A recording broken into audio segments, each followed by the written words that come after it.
given what you know, how could you not give? Given what you know about what God has done for you in Jesus Christ, how could you not respond? How could you not offer something generously? And this is the one that always just sort of bites me.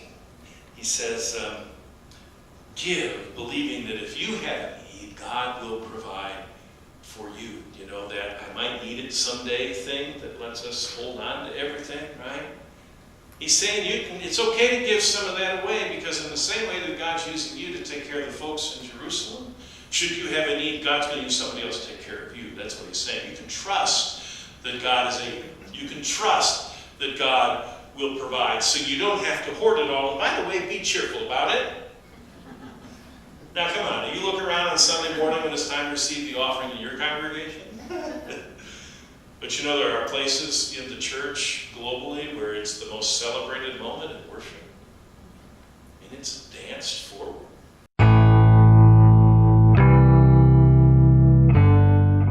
As we've been looking at, where are the places where there's a thriving culture of generosity? Where are the places where they seem to have more than enough resources to do the ministry and mission they've been called to do?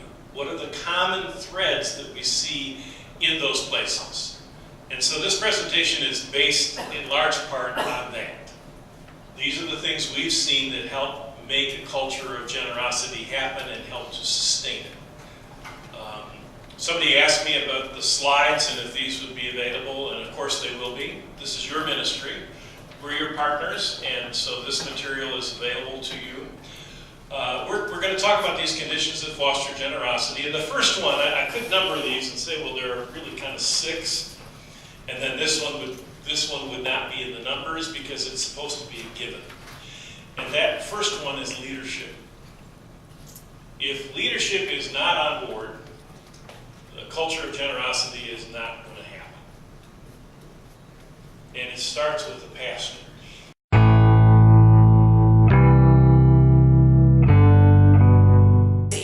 And right here in this region, Red Bridge Christian Church, as we know, closed a few years ago.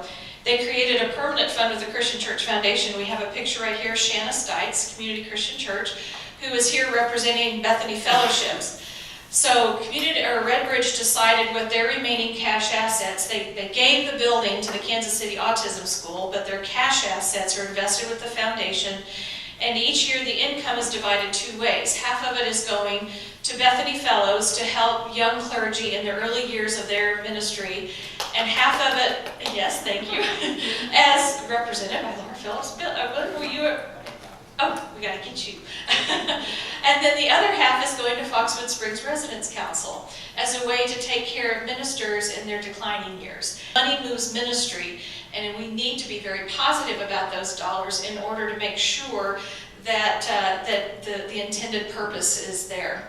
So if we make our plans and the church receives that gift, it is our key element of what we do with the foundation is to get the church ready to receive those gifts. So 2 of the critical things that we do with congregations is, number 1, is that we help churches develop policies on permanent funds, endowments, investments, special gifts, whatever.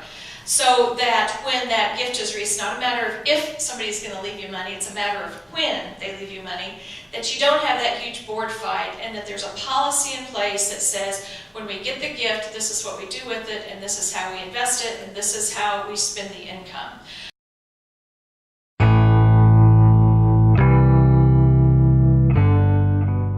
One thing from my post, if they're going to take away one thing from an event, if they're going to take away one thing from an e-newsletter, if they're going to take away one thing from a Sunday sermon, what is that one thing, and can I put it into a few words? That's how laser focused we need it to be. The message hasn't changed over 2,000 years, at least not to me. But how we tell it has changed. Bruce has already told you that he's talking about, if my kids get something in the mail, in an envelope, they're not going to look at it, and I'm back there going, that's right, I'm not. He's talking about, do you know where your checkbook is? And I'm like, nope, couldn't tell you. There's an app that's called Venmo that I don't even have to, my friend needs $15, and I go, okay. And I send them $15 through, I don't even have to have cash in my pocket. So I have to start having multiple conversations for different generations, and the same is true on social media. And I'm not going to teach you all how to do that. I'm just trying to overwhelm you with information, but let you know that the story you tell has to be told in different ways.